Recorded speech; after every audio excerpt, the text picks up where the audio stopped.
Hello everyone, welcome to the channel. In this video we're talking about how to activate your Lycamobile SIM card. So just follow my steps.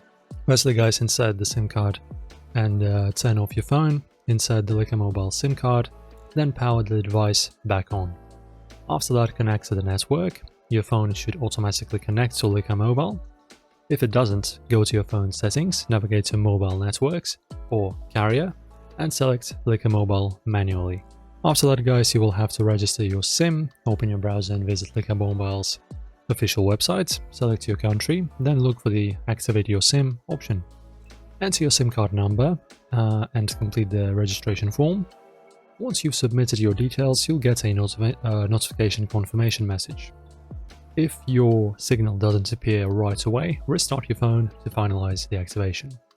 Also guys, if you'd like to get started with Lycamobile, check out the link in the description for the easy sign-up process and exclusive deals. Thank you for watching guys, thank you for supporting our channel as well. Lycamobile is cool, make sure to check it out. Thanks for watching, see you next time.